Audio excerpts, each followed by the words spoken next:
Ang mahiwagang mga mata. Isang kwento ng pag-ibig, misteryo, at kapangyarihan. Sa likod ng mahiwagang mga mata ay nakatago ang isang lihim na magbabago sa kanilang mga buhay magpakailanman. Huwag kalimutang mag-like, comment, at subscribe para sa susunod na kabanata. Pakinggan mula umpisa hanggang dulo para sa buong karanasan ng kwento. Kabanata 2841 hanggang Kabanata 2850. Kabanata 2841. Ginoo, galing ito sa Changliu Mountain sa Yuzhou, sa pamilyang Badaw sa Zhuzhou, at sa pamilyang Feng sa Chengzhou. Sa tabi ni Yehan, ipinakikilala ni Nan Wenqing ang ilang mga bisita sa harap nila para kay Yehan. Siyempre, ang mga makapangyarihang tao na maipapakilala ni Nan Wenqing ay hindi basta-basta. Wala sa kanila ang binanggit ng detalyado. Nang marinig ito, itinutok ni Yehan ang kanyang tingin sa tatlong makapangyarihang lalaking ipinakilala ni Nan Wenqing. Ang mga pinuno ng tatlong lalaking ito ay lahat ay mga banal na emperador, at sa likod nila ay may ilang kabataan, lalaki at babae. Kung ikukumpara sa mga taong ito, ang maliliit na pamilya tulad ng aming Mo at Leng sa Meizhou ay hindi naman mahalaga. Nakangiting pahapyaw si Mo Hailan habang tinitingnan ang mga makapangyarihang tao na naglalakad sa harap. Bawat pamilya ay may kapangyarihan, mula sa mahina hanggang sa malakas, walang ipinanganak na malakas agad. Aliwin ni Yehan si Mo Hailan. Hoy! Sino ba naman tong mga ito? Kapag nakikita ko ang aking batang Panginoon, kailangan ko pa bang magbigay daan sa kanila? Mukhang may pagkainis si Leng Shuya, at pagkatapos ay tumingin siya kay Mo Hailan ng mapagpakumbabang paraan, Miss Hailan, ano sa tingin mo sa akin? Kung ako'y tiyuhin ng inyong Mo pamilya sa Meizhou, tiyak na hahayaan kong lampasan ng Mo pamilya ang mga malalaking pamilyang ito. Kaligtaan mo na, sino ba ang nakakaalam kung saang bato ka bumagsak? Pumihit si Nan Wenqing kay Leng Shuya. Ano ba ang pinagmulan ng taong ito? Hindi talaga nila alam sa ngayon. Hoy, Miss Ching Ching? Bakit hindi mo iniisip to? Muli niyang tinanong si Nan Wenqing si Ching Ching. Ngunit hindi pinansin ni Nan Wenqing ang lalaking ito, kaya nawala ng interes si Leng Shuya. Sa pasukan ng bilya, naroroon ang Master of Ceremonies ng pamilya yun at ang mga tuwirang inapo ng pamilya yun na tumatanggap sa mga dumating na bisita, nang walang kaunting kapabayaan. Lahat ng mga makapangyarihang tao na dumating dito ay personal na dinala sa yon family villa ng mga disipulo ng pamilya yon. Sa hagdan, naglalakad si Leng Shuya na nakasuot ng pulang balabal ng may kasabikan sa harap. Kahit na hindi siya lumilingon, malinaw sa tatlo ni Yehan na paminsan-minsan ay tumitingin siya sa iba pang mga bisita. Ang mga mura niyang ngiti sa ilang kabataan na babae ay nagpagulo sa iba pang mga bisita, kaya nag-blush at nagngingit-ngit sila isa-isa. Huwag akong magbabago ng aking pagnanasa. Iniling ni Yehan ang kanyang ulo sa loob ng puso niya. Bigla niyang napagtanto na hindi pala matalinong desisyon ang pumunta sa bahay ng yon kasama si Leng Shuya. Anong kahihiyan kaya ang may dudulot nito sa malaking kasal ng pamilya yon? Hindi nagtagal, dumating si Yehan at ang iba sa gate ng yon family villa. Pagkatapos mailagay sa loob ang mga bisita sa harap, lumapit si Leng Shuya, na nakasuot ng pulang balabal at napakakulit, at inilabas ang isang gintong imbitasyon sa mesa. Sa harap ng nakakabiglang at magalang na tingin ng Master of Ceremonies, mahina niyang sinabi, si Leng Shuya ay narito upang bumati, isang pirasong tiyan daw pil. Pagkatapos nitong sabihin, biglang inilabas ni Leng Shuya ang isang jade na bote na may laman na heavenly daw pil. Kung hindi dahil sa pagtutol ng matanda na gawing regalo, tiyak ay sana'y kinainan niya ito ng mag-isa. Ito ay, ang Supreme Invitation. Nang makita ang imbitasyon na inilabas ni Leng Shuya, namangha si Yehan at ang iba pati na rin ang mga bisita sa likod nila. 5 Supreme Invitations lamang ang ipinadala ng pamilya yon sa pagkakataong ito, at ang 5 ito ay kumakatawan sa mataas na katayuan na walang kapantay sa ibang bisita. Sino ba itong tao? Paano niya nakuha ang Supreme Invitation mula sa pamilya yon? Hindi ko alam, tingnan mo ang mukha niya, hindi naman mukha niya makakakuha ng imbitasyon mula sa yon Family Supreme. May bamulong sa likod, at agad na namula ang mukha ni Leng Shuya nang marinig ito. Aba, paano pwede? Isang gwapo tulad ko, na parang jade na puno sa hangin, at natatangi sa mundo, ay may kaugnayan sa salitang pangit. Ginoo, ang taong ito ay may Supreme Invitation. Nagulat din sina Nan Wenqing at Mo Hailan. Alam nila na nakuha ni Yehan ang Supreme Invitation mula sa pamilya yon, at ang natitirang 4 na Supreme Invitations ay hawak ni Hiren, ngunit hindi nila inasahan na si Leng Shuya ay may Supreme Invitation din. Ang taong ito, hindi basta-basta. Pinaikit ni Yehan ang kanyang mga mata habang tinitingnan ang mapang-akit na likod ni Leng Shuya, at may sinag ng invisible light na kumikislap sa malalim ng kanyang madilim na mata. Sa sandaling iyon, nang makita ni Leng Shuya na inilabas ang Supreme Invitation, ang mga babaeng tinignan niya kanina ay nais nang magpakita at sana'y ihagis na ang kanilang sarili kay Leng Shuya. Dahil dito, bigla nang nakaramdam si Leng Shuya ng kumpiyansa, at ang mga disipulo na namamahala sa pagtanggap sa pamilya yon ay personal na bumati sa kanya. Pagkatapos, sigaw agad ng Master of Ceremonies patungo sa loob ng villa, ang Supreme Guest, Ginoo Leng, ay dumating. Isang heavenly daw feel. Halos umabot ang tinig na ito sa karamihan ng Yun Family Villa, na ikinagulat ng mga tao na nasa loob na. Alam ba ninyo kung sino ang Supreme Master Keleng? Dumating ang isang Supreme Guest. Narinig ko na 5 Supreme Invitations ang ipinadala ng pamilya yon sa pagkakataong ito. Ang sino mang makakakuha nito ay may kakaibang background, pero sino ba si Ginoo Leng? Baka bata mula sa mayamang pamilya na bumati lamang. Hindi ko alam, malalaman natin kapag dumating ang Supreme Guest. Sa lugar ng kasal, maraming mata ang sabik ng naghihintay sa pagdating ng Supreme Guest. Ang isang tao na maituturing na Supreme Guest ng pamilya yon ay karapat-dapat sa pansin ng sino mang dumalo sa grand wedding ng pamilya yon. Ginoo Leng, pakiusap. Lumapit ang mga disipulo ng pamilya yon upang salubungin si Leng Shuya. Kahit hindi nila alam ang pinagmulan niya, buong galang nilang tinatrato ang mga bisitang pinapadalhan ng Supreme Invitation ng senior management ng pamilya yon. Kabanata 2842. Ang tagpong ito ay nagdulot ng inggit sa maraming maliliit na pamilya na sumama kay Yehan at sa iba pa. Ang mga taong itinuturing na pinakaginagalang na bisita ng pamilya yon ay isang bagay na kailangan nilang hanggan. Ano ang pinagmulan ng taong ito? Parehong may pagdududa sa puso sina Nan Wenqing at Mo Hailan. Ngunit sa sandaling iyon, lumapit si Yehan sa Master of Ceremonies, at inilabas din ang Supreme Invitation Card na ibinigay sa kanya ng ikapitong Master ng pamilya yun, inilagay ito sa mesa, at mahinahon niyang sinabi, si Hanye ay dumating upang bumati, magpadala ng 10 bote ng Fountain of Youth. Bakit Supreme Invitation Card na naman? Ang sobrang karaniwang halaga ba ng Supreme Invitation ng pamilya yon? Nang makita rin ni Yehan na inilabas ang Supreme Invitation, ang mga taong nasa likod na nakakita sa tagpong ito ay biglang huminga ng malalim. Nagulat sila na si Leng Shuya ay nakapaglabas lamang ng Supreme Invitation kanina. Sa katunayan, ang mga Supreme Invitation Card ng pamilya yon ay karaniwang lumalabas lamang sa kamay ng ilang kilalang tao. Tunay nga, isa pang Supreme Invitation. 2 Supreme Invitations na ang lumabas. Sino ba ang 2 taong ito? Isa ay Master ng Immortal Realm, at ang isa ay 9 Revelations Supreme. Paano nagawa ng pamilya yon na mapasakamay nila ang Supreme Invitation? Sino ang nakakaalam, baka ang 2 taong ito ay mula sa langit. May makapangyarihang puwersa sa likod nila, kaya nakuha nila ang Supreme Invitation mula sa pamilya yon. Sa isang iglap, ang nakakagulat na eksena ay nagdulot ng magulong atmosfera sa pasukan ng villa, at ang paglabas ng 2 Supreme Invitation ng sabay ay sapat ng gulatin ang lahat ng naroroon. Kahit ang mga anak ng pamilya yon na namamahala sa pagtanggap sa kanila, kabilang si Leng Shuya, ay humarap kay Yehan ng may pagkagulat. Malinaw, hindi nila inaasahan na ang murang boss na kanilang nakilala ay makakakuha rin ng supreme status ng pamilya yon. Nanginginig ng kaunti ang palad ng Master of Ceremonies. Nang buksan niya ang Supreme Invitation at tiningnan ito, agad siyang nagpakita ng malaking paggalang kay Yehan, at muling sumigaw sa halos buong Yun Family Villa, 10 bote. Ano, isa pang Supreme Guest. Namangha muli ang mga tao sa loob ng wedding banquet hall. 2 Supreme Guest ang lumitaw ng sabay, sino ba ang Supreme Guest na si Ginoohan? Kanina si Ginoo Leng ang Supreme Guest, ngayon si Ginoohan naman ang Supreme Guest. Ano ang pinagmulan ng 2 taong ito? Isa ay apelyidong Leng at ang isa ay apelyidong Han. Hindi ko pa narinig ang isang malaking pamilya na may apelyidong Leng o Han sa Shenzhou, o kahit sa ibang lugar. Paano ba talaga ipinadala ng pamilya yon ang Supreme Invitation sa pagkakataong ito? Hindi pa natin narinig ang Supreme Guests na sabay na dumating. Ang pamilya yon ay hindi basta-basta nagpapadala ng Supreme Invitation. Tiyak na ang 2 Supreme Guest na ito ay kakaiba. Hintayin natin, dapat silang lumabas mamaya. Sa loob ng wedding banquet venue, lahat ng mata ay puno ng sabik na paghihintay. Sa pagtingin sa pasukan ng venue, sino nga ba ang 2 Supreme Guest na ito? Sa pasukan ng bilya, maingat na dinala si Yehan at ang iba sa loob ng bilya ng mga anak ng pamilya yon, sa ilalim ng mga inggit at pagkagulat na tingin sa kanilang likuran. May mga invitation cards rin sina Nan Wenqing at Mo Hailan, ngunit kumpara sa Supreme Invitation Card ni Yehan, sila'y mas mababa ang antas. Magkasabay na naglakad si Leng Shuya at Yehan, balikat sa balikat, at sumunod sina Nan Wenqing at Mo Hailan. Hoy, boss, itinatago mo ng maayos. Nakuha mo pa ang supreme invitation mula sa pamilya yon.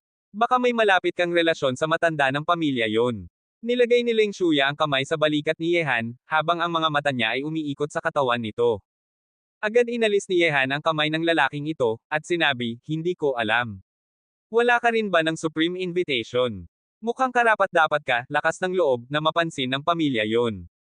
Kung hindi dahil sa patay na matandang iyon na pilit akong pinapunta, hindi ako pupunta at sana'y ibigay ko na lang ang Tian Dao Pil.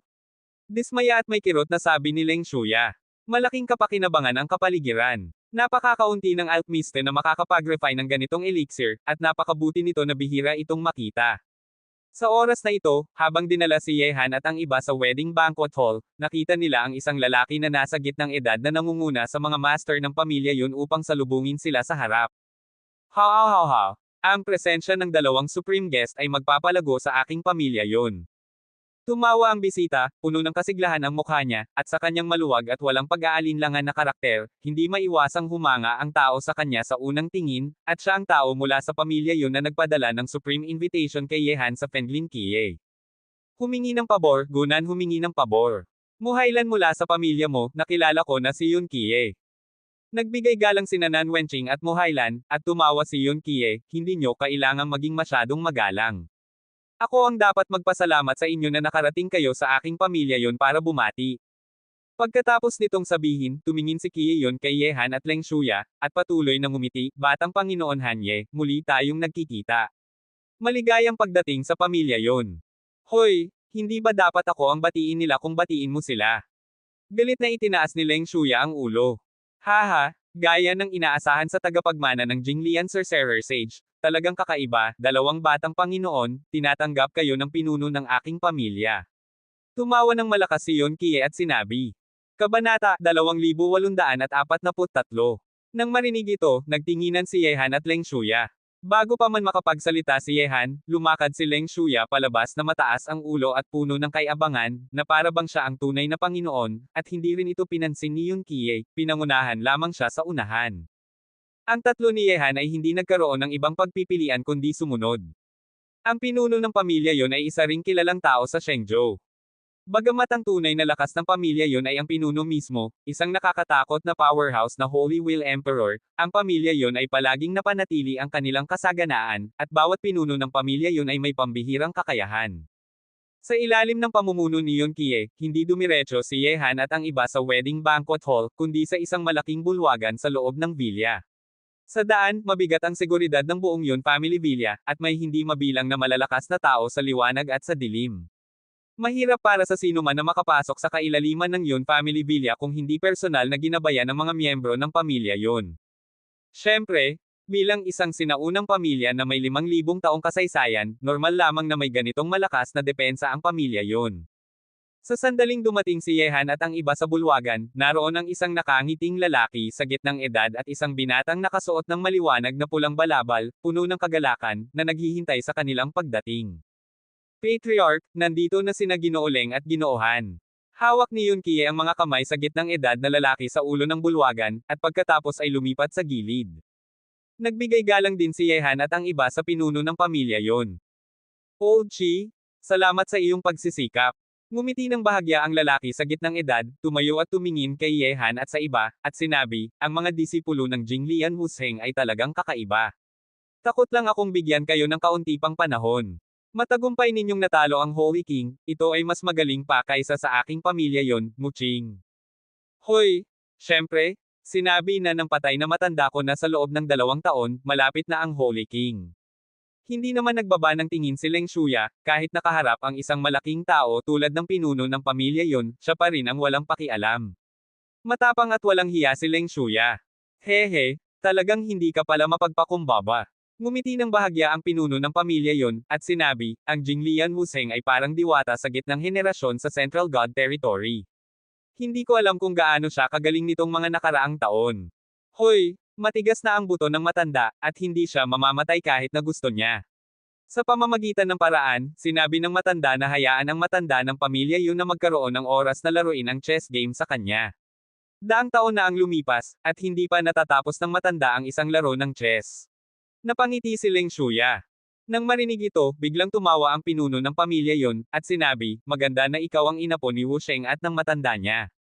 Ayos lang iyon, bumalik ka at sabihin kay Wu Sheng, tiyak na maglalaro ang ninuno sa chess kapag may oras ka. Pagkatapos nito, tumingin ang pinuno ng pamilya yon kay Ye Han. Ang kanyang mga ngumingiting mata ay naging maseryoso, at sinabi ng may ngiti. Batang Panginoon Hanye, kahit ito ang unang pagkikita natin, hindi na ako dayuhan sa pangalan mo sa pamilya yon.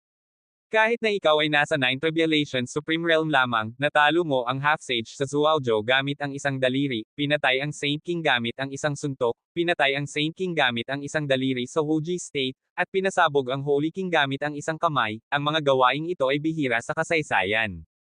Nang marinig ang mga salita ng pinuno ng pamilya yon, nagulat si Mo Hailan, bahagyang nakabuka ang bibig, at tinitigan ang likod ni Ye Han nang hindi makapaniwala.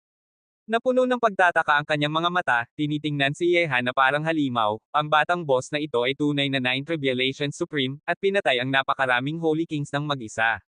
Tao pa ba siya? Kung ikukumpara sa gulat ni Mo Hailan at Leng Shuya, hindi nagbago ang mukha ni Nan Wenqing, dahil narinig na niya ang mga bagay na ito mula kay Yun Kie dati. Maingat na sinabi ni Ye Han, pinuno, ako ay labis na nagpapakumbaba. Dahil alam na ito ng pinuno, dapat alam mo rin na hindi ko aasarin ang iba.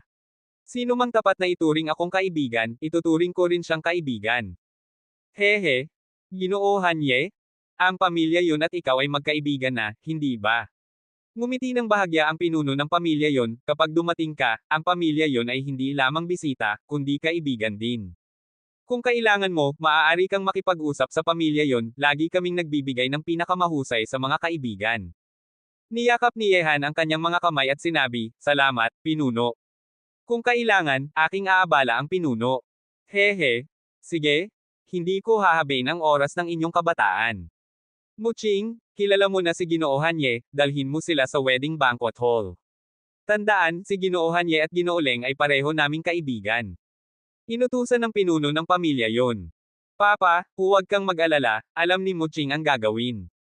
Kuya Han, Kuya Leng, sundan niyo ako. Nang makita na umalis si Ye Han at ang iba sa bulwagan sa pamumuno ni Yun Mocking, umupo ang pinuno ng pamilya yon at pumikit, Old Chi, ang batang ito ay hindi ordinaryo. Ngunit ang pakiramdam na ibinigay ni Hanye sa akin ay parang nakaharap sa unang emperador, kahit. Kuya, ibig mo bang sabihin? Kaya nitong si Hanye ay hindi lamang makipagsabayan sa unang emperador, kundi medyo mas malakas pa. Nagulat si Yun Kie. Ang pinuno ng pamilya yon ay nagbigay ng mataas na pagsusuri kay Ye Han, na maituturing na kasing antig ng unang emperador. Ang ganitong papuri ay ikinagulat na ng buong pamilya yon, ngunit sa nakikita si Ye Han ngayon, mas tumataas pa ang pagpapahalaga ng pamilya yon. Sino ang unang emperador? Sa kasalukuyan, walang sino man sa buong Gods and Demons continent ang nakakaalam. Isa siyang walang kapantay na tao sa tuktok ng kabataan sa Gods and Demons continent. Isang malaking karangalan na makipagsabayan sa kanya. Isang uri ng alamat. Huwag ko masasabing tiyak, ngunit ang pakiramdam niya ay mas mahirap tuklasin kaysa nang harapin ko ang unang emperador. Ang pumikit na mata ng pinuno ng pamilya yon ay kumikislap. Isang katulad niyang tauhan ay bihira makita. Ang mas batang henerasyon na hindi makakita ng malinaw, ang walang kapantay na tao tulad ng unang emperador ay bilangin, at ang Ye Han sa harap niya ay higit pang bilangin. Hindi iniintindi ni Ye Han kung ano ang iniisip ng pinuno ng pamilya yon tungkol sa kanya. Kung talagang itinuturing siya ng pamilya yon bilang kaibigan, hindi siya magkakaroon ng problema sa pakikipagkaibigan sa pamilya yon. Sa pamumuno ni Yun Mocking, naglakad si Ye Han at ang iba patungo sa wedding banquet hall. Kuya Han, iniwan ko ang Zuaozhou. Akala ko mahihirapan akong makita ka muli. Orihinal kong balak na imbitahan ka sa aking pamilya yon noong nasa Zuaozhou pa ako. Sa kasamaang palad, umalis ka ng biglaan. Mabuti na lang at nakatagpo ko si Uncle Chi sa Penglin noon. Tanging ikaw lamang, Kuya Han, ang makapagbibigay ng pagkakataon para muli tayong magkita. Sa tabi ni Ye Han, ngumiti si Yun Mocking. Nang nasa Zuaozhou pa siya, orihinal na nais ni Yun Mocking na makipagkaibigan kay Ye Han, ngunit nagkamali noon, inakala niya na mayabang si Ye Han, kaya sumuko siya sa ideya ng pakikipagkaibigan. Ngunit kalaunan, ipinakita ni Ye Han ang kapangyarihan na nakamamangha sa loob ng maikling panahon. Noong panahong iyon, pinahalagahan talaga siya ni Yun Mocking at itinuring bilang karibal. Gayunpaman, nang bumalik sa pamilya yon sa Shenzhou, napilitan si Yun Mocking na kalimutan ang ideya matapos ang mga komento ng pinuno ng pamilya yon. Ang isang taong maituturing na kapantay ng unang emperador ay tiyak na hindi basta genyo sa kanyang antas. Panahon na para habulin ang layunin. Kabanata 2844.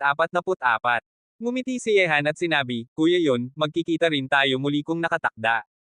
Hindi ba't sapat na patunay ito? Hehe, tama ka, Kuya Han. Tila ang tadhana sa pagitan natin ay hindi matatapos. Ngumiti ng taos-puso si Yun Mocking.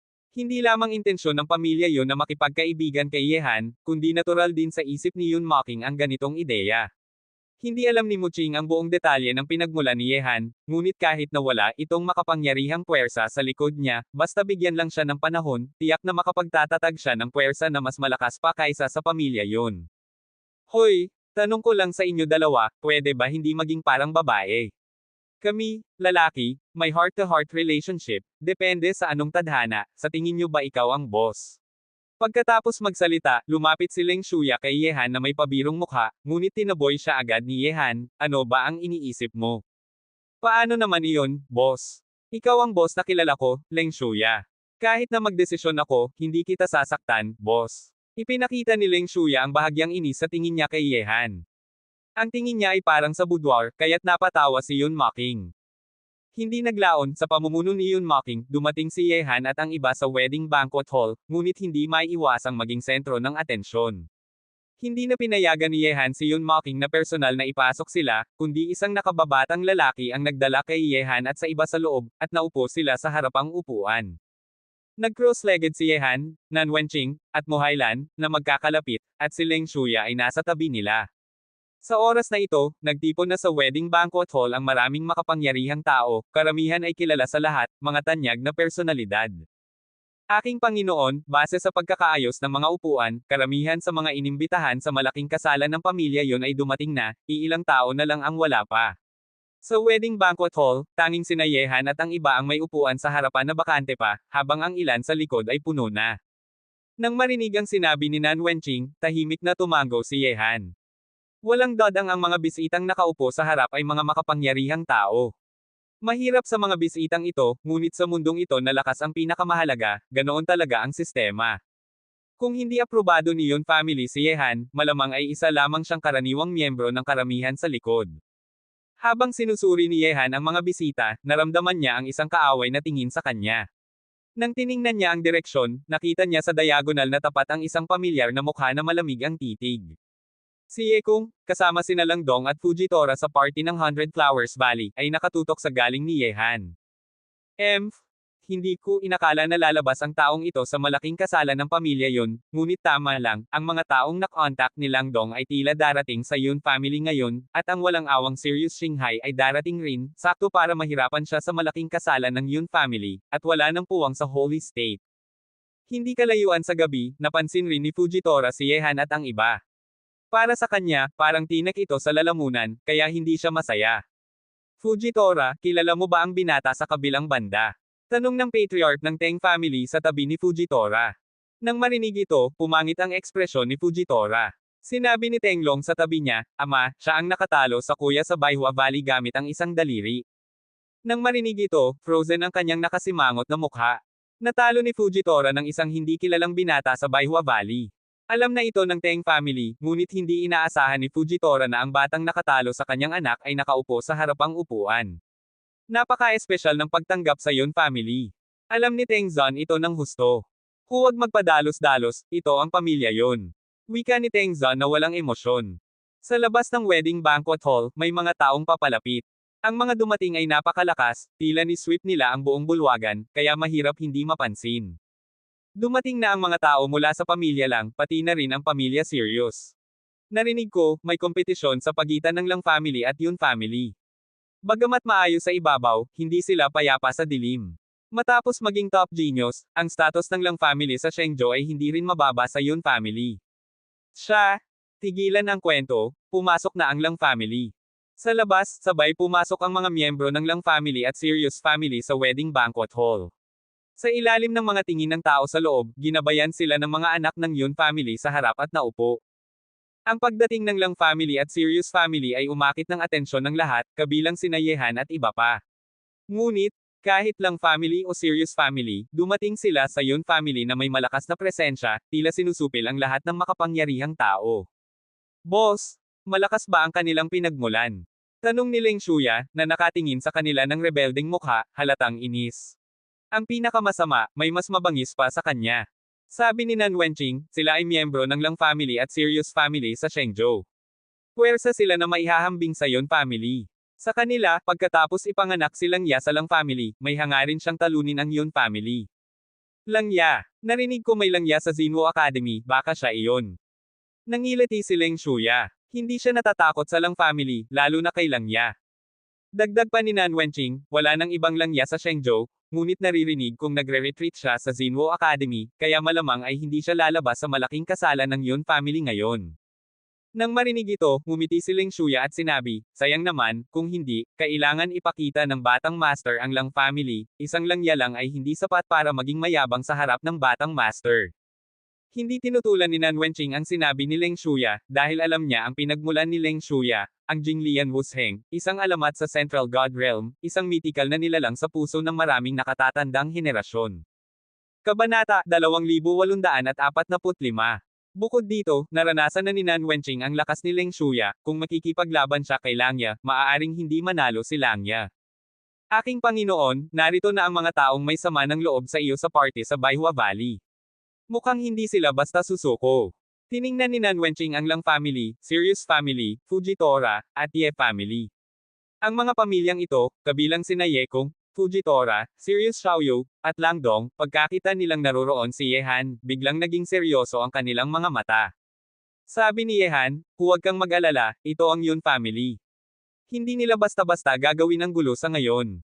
Tumango si Nan Wenqing. Malaki ang pamilya yon sa Shenzhou, nangingibabaw sa isang rehiyon, kakaunti lang ang may lakas ng loob na manayra sa Yun family, lalo na sa ganitong masayang araw tulad nito, maliban kung gusto nilang maging kaaway ang buong Yun family. Original kong hahanapin ka kahit na hukayin ko ang buong Holy State, pero hindi ko inakala na lalabas ka. Ngayong pagkakataon, ipapakita ko sa iyo kung kaya mo talagang talunin ang mga henyo sa Holy State ko. Sabay sigaw ni Lang Dong nang makita si Yehan, may nakatatakot na lamig sa kanyang mga mata. Pagkatapos, tumingin si Lang Dong kay Serious Xiaoyu na hindi kalayuan. Sa oras na iyon, malamig at madilim ang mga mata ni Serious Xiaoyu kay Yehan. Nang mapansin ni Serious Shinghai na kasama siya, sumiklab ang isang nakakatakot na liwanag sa kanyang mabagsik na mga mata. Ramdam ko na labis ang galit mo sa kanya. Siya ba ang nakatalo sa iyo sa Baihua Valley? Mataas si Serious Shinghai, at ang kanyang mga mata ay parang gutom na lobo, patuloy na nagpapalabas ng mapanganib na aura. Nang marinig ito, nakiusli si Serious Ye, patriarch ng Serious family, Xiaoyu, siya ba talaga iyon? Hindi sumagot si Serious Xiaoyu, ngunit mula sa kanyang galit na mga mata, alam na nina Serious Ye at Serious Shinghai ang sagot. Kung matatalo ka, mawawala ang reputasyon ng Serious family ko. At kung wala kang kakayahan para maibalik ito, hayaan mo akong kumilos. Galit na sinabi ni Serious Shinghai, tumayo at naglakad palapit kay Yehan sa gitna ng wedding banquet hall, at matalim na sinabi, ikaw ang nakatalo kay Serious Xiaoyu sa Baihua Valley, di ba? Nang marinig ito, napatingin ang lahat ng naroroon, at lahat ay nakatuon sa direksyon ni Yehan at iba pa. Kaya siya ang nakatalo kay Serious Xiaoyu sa Baihua Valley, pero bakit siya ang Nine Tribulation Supreme? Hindi matagal, may pagtitipon ng kabataan sa Baihua Valley. Narinig ko na natalo si Tengjia Fujitora ng isang daliri, at natalo rin ang half-holy na Serious Xiaoyu ng isang daliri. Hindi pwede na siya lang ito. Dapat siya iyon, kung hindi tatayo si Serious Shinghai para guluhin siya. Maaaring ginamit niya ang lihim na pamamaraan para itago ang sariling antas, kaya tila siya ang Nine Tribulation Supreme. Nakangisi si Lang Dong, mas mabuti kung tatayo si Serious Shinghai muna. Kahit hindi niya matatalo si Yehan, may iba pa siyang plano. Gusto mo bang maghiganti? Harap ng nagbubulang na galit ni Serious Shinghai, nanatiling kalmado si Yehan at dahan-daang umabot sa isang baso ng alak sa mesa at iniinom. Mukha ni Serious Shinghai ay nagmamadilim, at sabi niya, ang reputasyon ng Serious family ko ay hindi basta-basta tinatapakan ng sinuman. Natalo mo si Serious Xiaoyu, at sinupil mo ang Serious family ko. Hindi niya maibalik ang mukha. Alalahanin mo, pagkatapos ng malaking kasalan ng Yun family, papatayin kita. Ba? Sino ka ba? Akala mo lang pwede kang lumaban sa boss ko. Hindi nasiyahan si Leng Shuya. Si Yehan ang boss na kilala niya, at ngayon may isang tao na nagbabanta na papatayin siya, paano niya matiis iyon? Ah, sino ba itong tao? Pero makaupo siya sa posisyong iyon ayon sa kaayusan ng Yun family, mukhang kakaiba ang pinagmulan niya. Anong kinalaman nito sa atin? Dumating lang kami sa Yun family para magpa-congratulate. Sino man ang gustong gumawa ng gulo, hayaan silang gulo. Ngunit ang ilang bisita na pumasok sa bilya kasama ni Yehan at iba pa sa simula ay medyo nag-alala nang makita si Yehan at Leng Shuya. Sila ang iilang nakakaalam tungkol sa kanila at may supreme invitation card ng Yun family. Batang lalaki, ito ang Yun family. Papayagan kita sa ngayon. Ngunit tandaan mo, kapag umalis ka sa Yun family, ako, si Sirius Shinghai, ay papatayin ka ng marahas. Ni si Sirius Shinghai, tumalikod at umupo, ngunit ramdam ng lahat ang kanyang balak na patayin si Yehan at iba pa. Hoy, boss, kung manggahas ang batang ito na umatake dito, hahawakan ko siya sa loob ng ilang minuto. Ngumiti si Leng Shuya kay Yehan. Para sa kanya, walang kahulugan si Sirius Shinghai. Huwag maging padalos-dalos. Kung nangangati ang mga kamay mo, bibigyan kita ng pagkakataon. Ngumiti si Yehan ng bahagya. Sa oras na iyon, pagkatapos ng insidente kay Sirius Shinghai, may dumating muli sa labas ng wedding banquet hall, at dinala papasok ang mga panibagong bisita. Mula ito sa Lei Zhouhai family, at sa Xia family mula sa Chengmo Island. Nang makita ang mga ito, maraming tao sa loob ng wedding banquet hall ang nakilala sila. Sinundan ni Yehan at iba pa ang kanilang mga mata. Sa grupo ng Xia family sa Holy Demon Island, nakita ni Yehan kahapon ang paghahanda sa Cloud Tower. Si Xia Sito ang umatake sa kanya, ngunit hindi niya nakita si Boundless High sa grupo ng Lei Zhouhai family. Bagamat hindi matatagpuan sa Holy State ang Lei Zhouhai family, kasing lakas na sila ng Yun family, at napakalakas ng presensya nila. Sa oras na ito, ang pinuno ng Lei Zhouhai family ay isang malakas na Saint Emperor, at sinundan ng iba pang kilalang Saint Kings para magpa-congratulate. Kabanata 2846. Tungkol naman sa Xia family sa Saint Demon Island, medyo malakas rin ang kanilang linya. Pinamumunuan ng Saint Emperor, kasunod ng ilang Saint Kings, at naruroon rin si Xia Sito. Sa ilalim ng matalim na tingin ng lahat sa wedding banquet hall, naupo rin sa front seats ang mga tao mula sa Lei Zhouhai family at Chengmo Island Xia family. Tulad ng Lang family at Sirius family, ang Lei Zhouhai family at Xia family mula sa Chengmo Island ay makapangyarihang puwersa, at hindi dapat maliitin ang kanilang lakas. Mas malakas pa sila kaysa sa maraming pamilyang naruroon. Brother Xia, medyo nahuli kayo ah. Sa oras na iyon, nakita ni Langdong ng Lang family ang direksyon ng Xia family mula sa Saint Demon Island, at ngumiti habang nagsalita. Narinig ito, katahimikan ang sagot ni Xia Sito, kayo ang maagang dumating, at may ilang hindi pa dumating. Malapit na ang tamang oras, siguro lalabas na sila. Patanji ni Langdong sa naglalagablab na araw sa labas ng bulwagan, malapit na ang tanghali. Hindi nagsalita si Xia Sito, habang pinagmamasdan ang audience. Sa unahang pwesto, natural na napapabilang si Yehan at ang iba sa linya ng paningin ni Xia Sito. Pinagmamasdan si Yehan na tahimik na nakaupo, kumikislap ang matalim na tingin sa mga mata ni Xia Sito. At nasulyapan din ito ni Langdong, na medyo nagulat at natuwa, Brother Xia, kilala mo ba ang taong ito? Walang emosyon ang sagot ni Xia Sito, isa lang itong langgam. Kung hindi ako pinigilan ni Fairy Luoyan at Fairy Chenyo, patay na siya noon pa. Narinig ito, kumislap ang ilaw sa mga mata ni Langdong, at ngumiti agad, Brother Xia, natatandaan mo ba ang sinabi ko sa iyo ilang araw na ang nakalipas? Lumabas na ang taong iyon. Baka siya na ang tinutukoy mo. Matalim ang mata ni Xia Sito, nakatuon kay Yehan na parang kutsilyo. Tahimik na tumango si Langdong. Orihinal niyang balak na guluhin si Yehan pagkatapos ng Yun family wedding, ngunit lumitaw si Yehan sa mismong wedding, na nagbigay ng pagkakataon. Lihim, ang mga taong nakontak ni Langdong ay naruroon din sa malaking kasalan ng Yun family ngayon. Mukhang nakatadhana siyang mamatay sa kamay ko, Xia Sito. Ngumiti ng malamig si Xia Sito, nakatingin kay Yehan na para bang isang patay na tao. Aking Panginoon, may mali dito. Napangisi si Nan Wenqing at nagsalita. Boss, bakit ba parang galit sila sa iyo? Tiningnan ni Leng Shuya ang paligid. Ito ang unang pagkakataon na nakita niya ang mga tao tulad nina Sirius Xiaoyo, Sirius Shinghai, Ye Kung at Fujitora. Mga kontrabida lang sila na nakaharang sa daan. Walang emosyon ang sagot ni Yehan, huwag kayong mag-alala, hanggat hindi kumikilos ang mga tao sa likod nila, hindi pa nila kayang baguhin ang takbo ng laban. Hey, boss, kung manggahas silang gumawa ng gulo, ako na ang bahala. Tatapusin ko sila. Excited na sabi ni Leng Shuya, lapat-lapat ang dila sa gilid ng bibig. Siguro nangangati lang ang mga kamay mo, gusto mo lang ipakita ang prestihiyo mo dito. Napalingon si Yehan, alam na niya ang balak ni Leng Shuya. Nagtangka si Leng Shuya, paano naman, boss, paano mo haharapin ang grupong ito ng kabataan? Hindi sumagot si Yehan. Nakatungtong siya sa kanyang upuan, nakapikit ang mga mata. Gayunpaman, ramdam na ng lahat sa wedding banquet hall ang galit kay Yehan mula kay Langdong, si Yasito, Sirius Shinghai at iba pang henyo.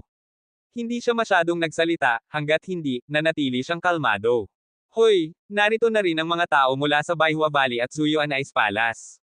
Sa oras na ito, sa labas ng wedding banquet hall, may isa pang bisita na dinala sa bulwagan ng mga disipulo ng Yun family. Dumating si Baywago Jichenyo at pinamumunuan ni Elder Tianjing mula sa Baywago. Ang Snowfield Ice Palace ang puwersa kung saan kabilang si Zuloyan. Matatagpuan ito sa mataas na bundok na natatabunan ng nyebe sa buong taon, at hindi natutunaw. Agad na nakakuha ng pansin ng lahat sa wedding banquet hall ang pagdating ng dalawang puwersang ito. Malakas ang Baihua Valley at Zuyuan Ice Palace, at parehong kahanga-hanga ang dalawang pinakamahusay na kababaihan ng Holy State mula sa dalawang puwersa, na mas lalong nagpatindi sa kanilang presensya. Dahil sa Baihua Valley at Zuyuan Ice Palace na nakapagturo kina Jichenyo at Zuloyan, sapat na ang paglitaw ng dalawang magagaling na disipulo para patatagin ang reputasyon nila.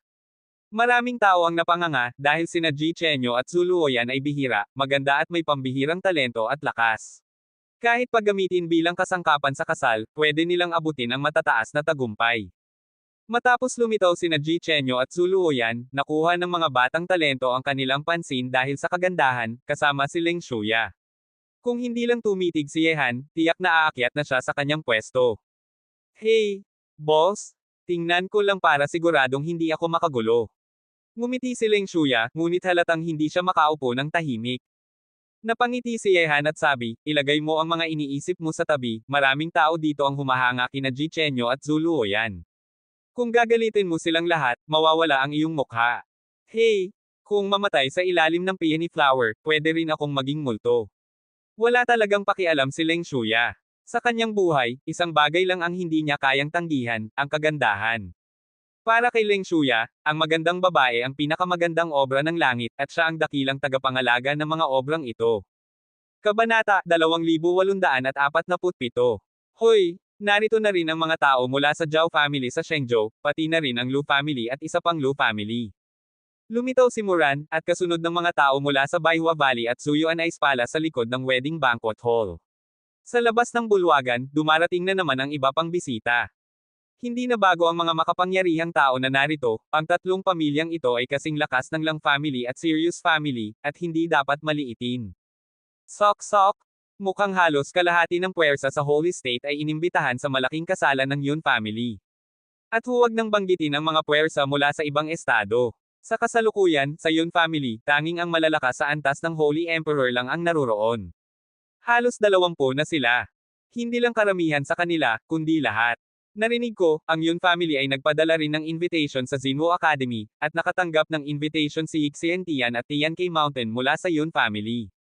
Kung lumabas ang tatlong puwersang ito, magtitipon na ang lahat ng makapangyarihang puwersa sa Holy State sa Yun family. Nang makita ang pagdating ng tatlong pangunahing pamilya, ang Zhao family, Lu family, at isa pang Lu family, nagulat ang lahat. Matatag ang pwesto ng mga pamilyang ito sa Holy State, kaya ang iba pang puwersa mula sa ibang estado ay pwedeng tumingin lang pataas. Huminto ang mata ni Yehan sa tatlong pamilyang dumating. Pinamumunuan rin ang tatlong ito ng Holy Emperor, at kabilang sa kanila ang isang henyo na lumitaw sa Cloud Tower kasama si Zuloyan kahapon, lahat ay nasa semi-holy level. Ang Zhao family, Lu family, Lang family, Sirius family, Yun family, Baihua Valley, at Zuyuan Ice Palace ay lahat ay napakalakas sa Holy State, at halos pantay-pantay ang lakas. Ang Zhao family at Lu family ay halos katulad ng Yun family sa antas ng impluensya. Sa Holy State, kung may kakayahang supulan ang mga pamilyang ito, iilan lang, Yixian Tian, Tian K Mountain, at Xinwu Academy, ang pinakamakapangyarihan. Sa tatlong pangunahing puwersa, pinakamalakas ang Xinwu Academy, kasunod ang Yixian Tian, Tian K Mountain, at iba pang puwersa. Sa oras na ito, maliban sa tatlong pangunahing puwersa ng Xinwu Academy, Yixian Tian, at Tian K Mountain, dumating na ang lahat ng iba pang pamilyang lokal sa Shenzhou. Sa buong wedding banquet hall, makikita ang makapangyarihang tao mula sa lahat ng panig ng Holy State at iba pang estado. Nakakatakot ang dami ng mga Holy Emperor na narito, at ang bilang ng mga Holy King ay higit pa sa 100. Sa harap ng wedding banquet hall, ang mga nakaupo ay likas na kahanga-hanga, Lang family, Sirius family, Zhao family, Lu family, Baihua Valley, Zuyuan Ice Palace, pati na rin ang Xia family, Lei Zhouhai family, at si Yehan mula sa Shengmo Island. Sa oras na ito, nagtipon-tipon ang mga tycoon mula sa buong mundo. Bagamat tila magkaibigan ang usapan nila, ramdam ang matalim na tensyon. Ang ilang pamilyang dumating ay karibal, ngunit sa ganitong okasyon, napipigil ang kanilang galit. Pinagmamasdan ni Yehan ang ilang pangunahing pamilya, at naramdaman niya ang mga mapanirang titig sa kanya, kahit sa mga inapo ng Zhao family at Lu family. Parang marami na namang taong naakit sa kanya sa lihim. Malamig na ngumiti si Yehan, at tumingin sa pwesto ni Lang Dong. Sa sandaling iyon, nakangisi si Lang Dong, ngunit biglang nanlabo ang kanyang kaluluwa at ramdam ang palpitation sa buong katawan. Creation Art, Soul Secret Art, One Eye of Hell. Nang makita si Lang Dong na biglang namutla, lumitaw ang mapanuksong ngiti sa mukha ni Yehan, na lalong nagpapapangit sa ekspresyon ni Lang Dong. Halos natakot siya sa titig ni Yehan. Isang henyo tulad ni Lang Dong ay hindi karapat-dapat humarap kay Yehan. Walang buhay na bagay, malapit nang matapos ang iyong araw ng kahangalan. Malamig ang ekspresyon ni Lang Dong. Para labanan si Yehan, lihim niyang pinapaniwala ang mga henyo ng Xia Sito, Zhao family, Lu family, at isa pang Lu family sa Holy Demon Island, lahat nasa semi-holy level. Huwag nang banggitin sina Tian ng Shanghai at Sirius Xiaoyo na unang balak patayin si Yehan, pati na rin sina Yekong at Fujitora. Sa ganitong linya, hindi naniniwala si Lang Dong na may tsansa si Yehan na makabalik. Dumating na ang supreme guest ng Tiancay Mountain.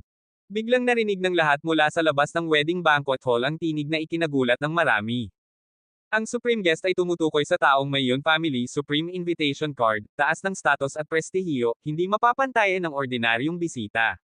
Alam ng ilang naunang dumating na may dalawang supreme guests na, ngunit hindi pa kilala kung sino sila. Nang ipakita ang impormasyon tungkol sa Supreme Guests, dinala sila sa likod bahay ng Yun Family, kaya hindi alam ng iba kung sino ang dalawang naunang dumating. Natanggap ng Tiancay Mountain ang Yun Family Supreme Invitation, ngunit inaasahan na ito. Sa antas nila sa Holy State, karapat-dapat lang. Tama, mas malakas ang Tiancay Mountain kaysa Yun Family. Kaya nagpadala ng Supreme Invitation ang Yun Family.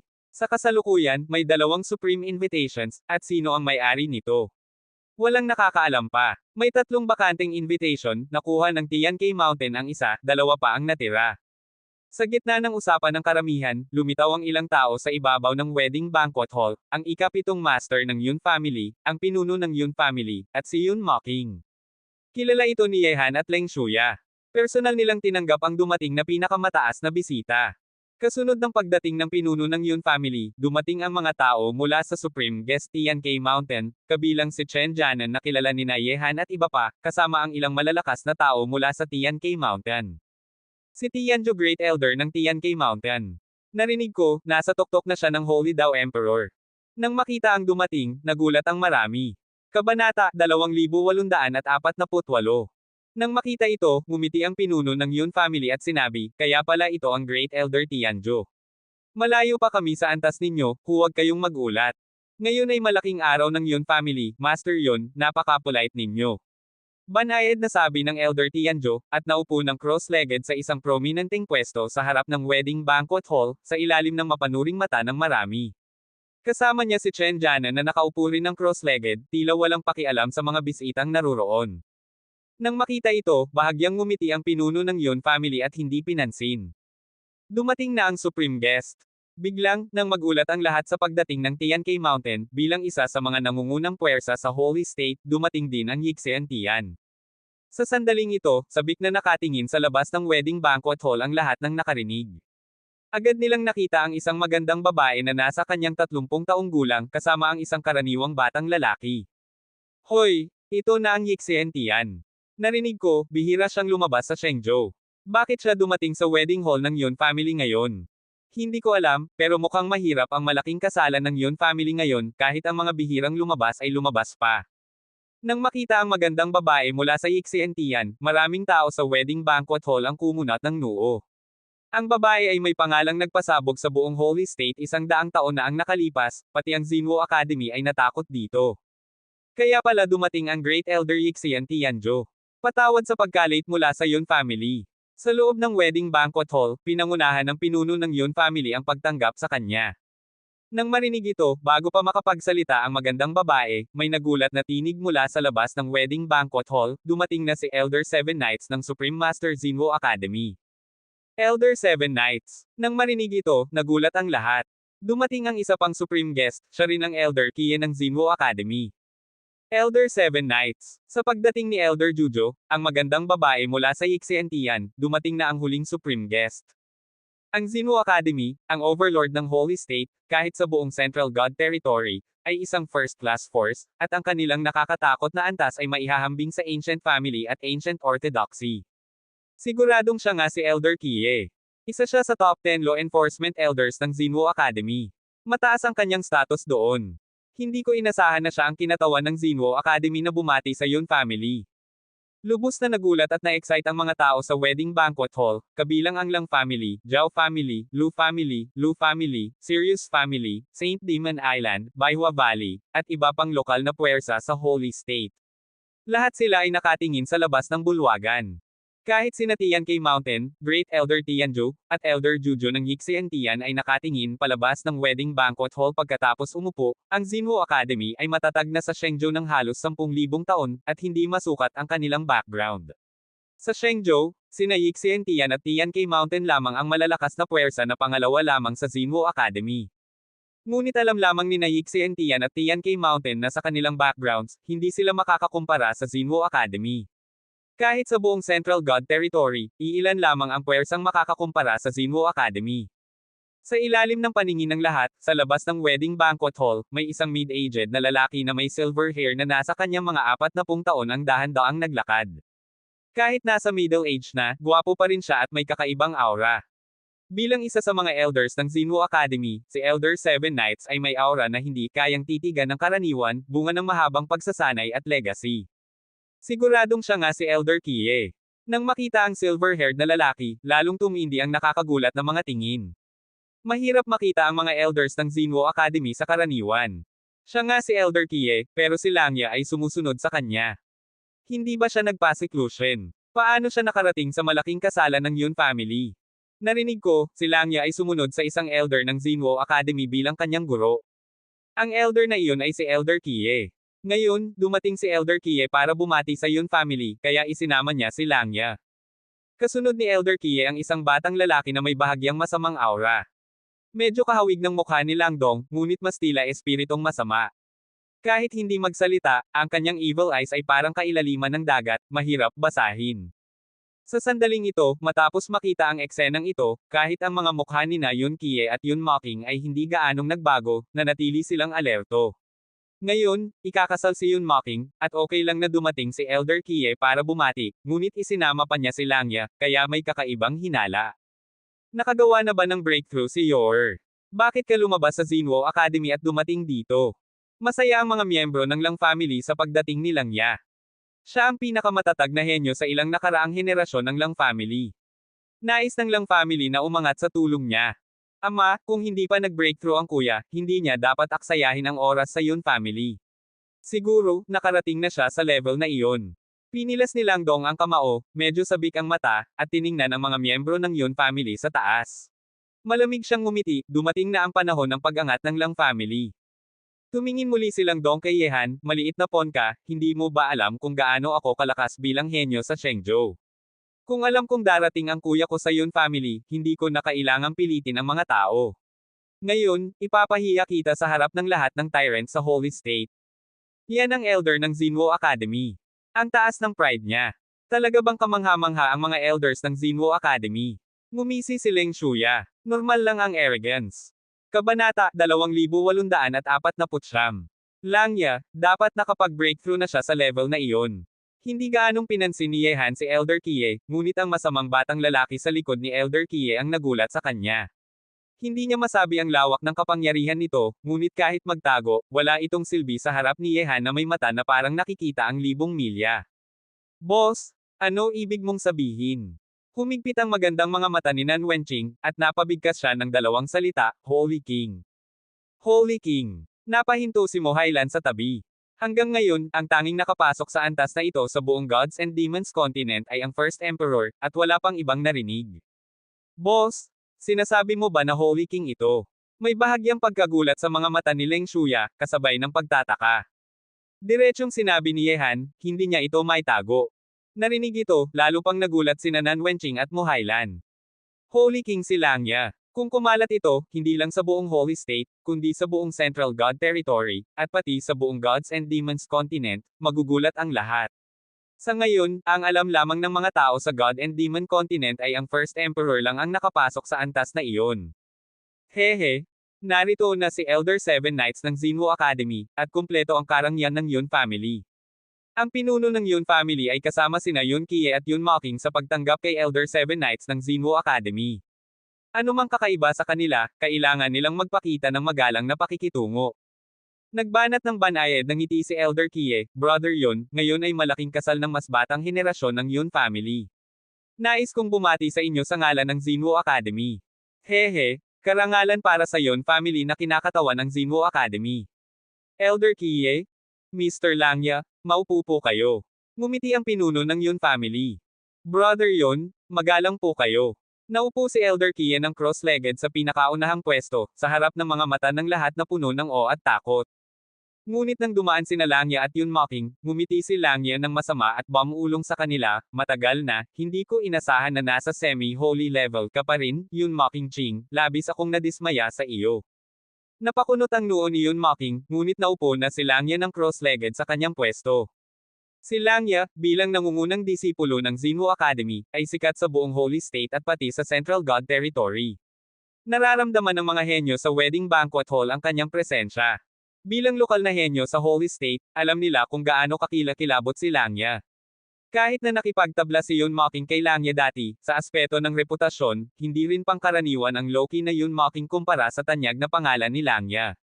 Masama ito para kay Yun Mocking, dahil si Langya ay isang monstrous genius na kilala sa buong Central God Realm at pati sa ibang lahi.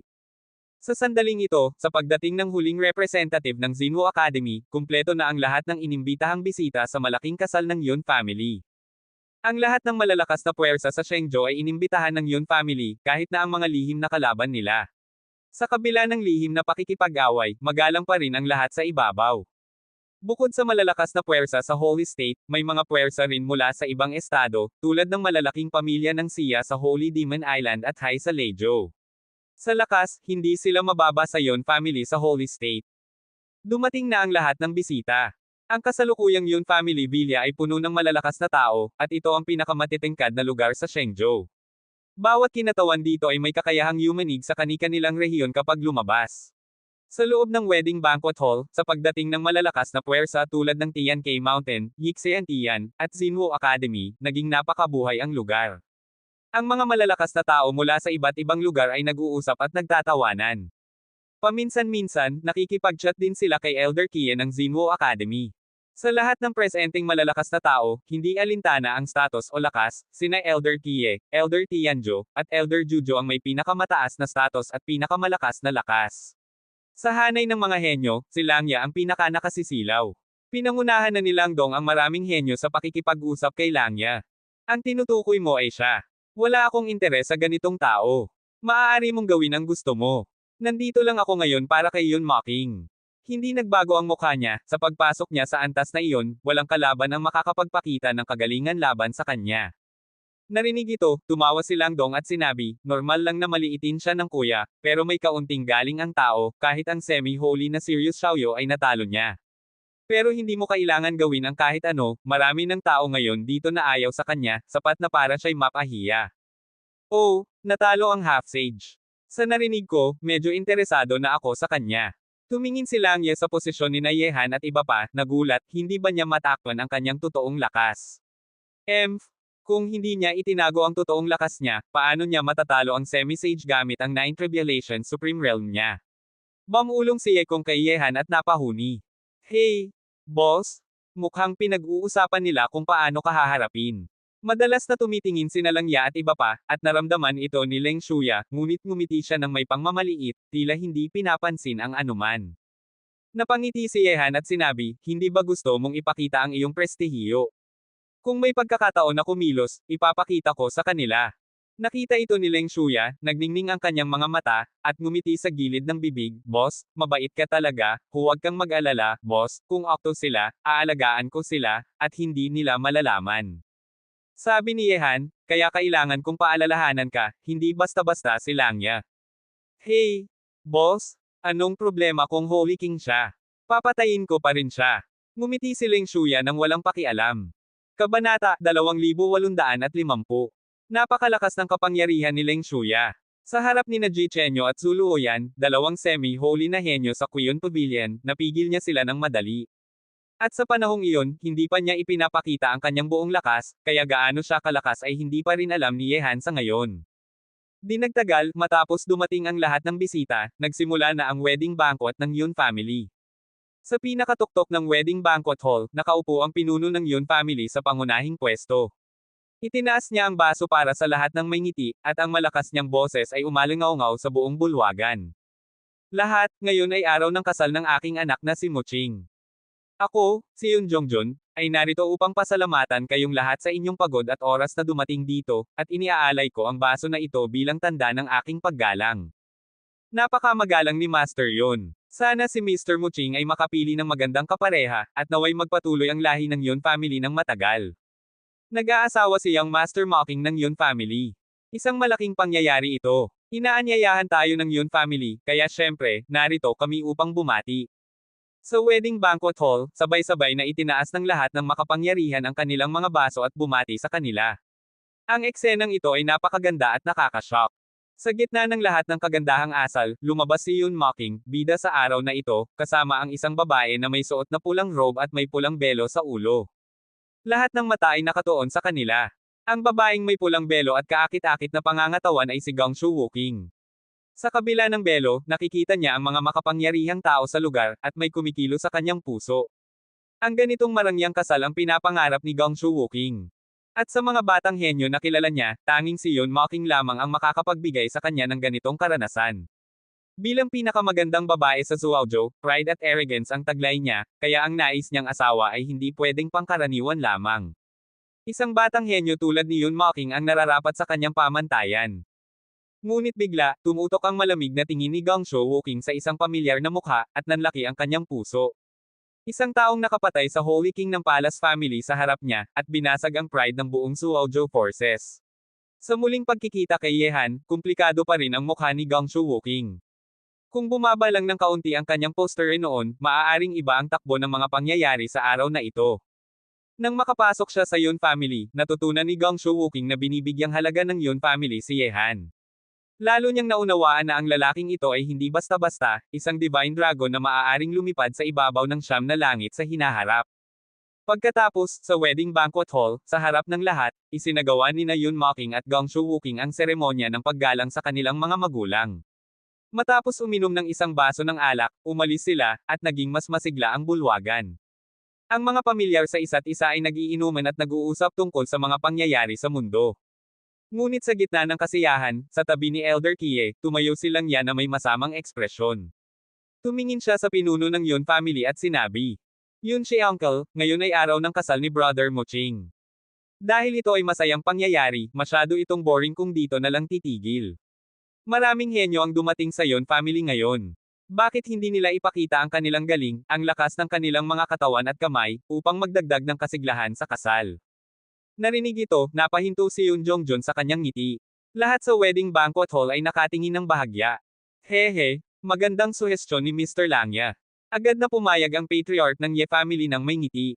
Hindi rin masama para sa mga kabataan na ipakita ang kanilang kakayahan, para mas maging masigla ang kasal ng Yun family. Sumunod si Teng Zon, patriarch ng Teng family. Brother Yun, sang-ayon din ako sa suhestyon ni Yor, ano sa tingin mo? Ngumiti ng bahagya ang pinuno ng Lang family. Nakita ito, maraming tao ang naging maingat. Hey! Mukhang balak nitong taong ito gumawa ng gulo. Ngumiti si Leng Shuya, nakatingin sa pwesto ni Langya. Nagliliwanag ang mata ni Yehan. Isang tao ang nagpanukala, at maraming pumayag. Malinaw na nais niyang mapayag ang Yun family. Kung sinabi na hindi pa pinapayagan ang mga pamilyang ito noon, tiyak na hindi maniniwala si Yehan. Kung hindi tayo kikilos, baka hindi siya magpakita sa Yun family. Tumingin si Yehan kay Langya, at sa kanya sinuri ang buong wedding banquet hall. Nakaramdam siya ng kakaibang aura. Master, mukhang hindi simple ang dahilan ng pagdating ni Langya sa Yun family ngayon, sabi ni Nan Wenqing. Ang Yun family at Lang family ay matagal ng competitor sa Chengzhou. Mula nang lumitaw si Langya sa Lang family, palaging nais niyang supalan ang Yun family. Kahit na nagtabla sila ni Yun Mocking sa isang laban, sa aura ni Langya, hindi niya papayagan na makipagkompetensya si Yun Mocking sa kanya. Sabi ni Yehan, normal lang. Suportado si Langya ng Xinwu Academy, at ang kanyang talento at lakas ay walang kapantay. Isa siyang top genius na kilala sa buong Central God Realm. Kahit na mahusay si Yun Mocking, mababa ang kanyang profile. Sa reputasyon, hindi siya makakakumpara kay Langya, lalo na ngayon na naabot ni Langya ang antas na iyon, natural niyang gustong tuluyang durugan si Yun Mocking. At, tumingin si Yehan kay Elder Kie na nakaupo sa Daoyotei, at nagpatuloy, hinala ko, sa likod ng Lang family, may suporta ng Xinwu Academy. Kung wala, hindi sila magiging ganito kapal ng mukha. Kahit hindi Xinwu Academy mismo, may ibang kasapi ng Xinwu Academy ang sumusuporta sa Lang family. Master, ibig mo bang si Elder Kie? Napakunot si Nan Wenqing. Maaaring suportahan ni Elder Kie, guru ni Langya, ang kanilang anak. Tumango si Yehan. Ang malaking kasal ng Yun family ay hindi dapat nasa sabayan ng labanan, ni espada o dugo, pero nang nagpanukala si Langya, hindi tumutol si Elder Kie. Parang may tahimik na pahintulot. Masyadong maraming impormasyon ang naipakita dito. Sa sandaling ito, unti-unting naging tahimik ang wedding banquet hall. Lahat ay nakatingin kay Yun Jongjun, pinuno ng Yun family. Sina Changshan at Yixiantian ay hindi nakikialam. Brother Yun? Kung ganoon, hayaan natin ang mga kabataan na ipakita ang kanilang galing at talino, mahinang sinabi ni Sirius Ye, patriarch ng Sirius family.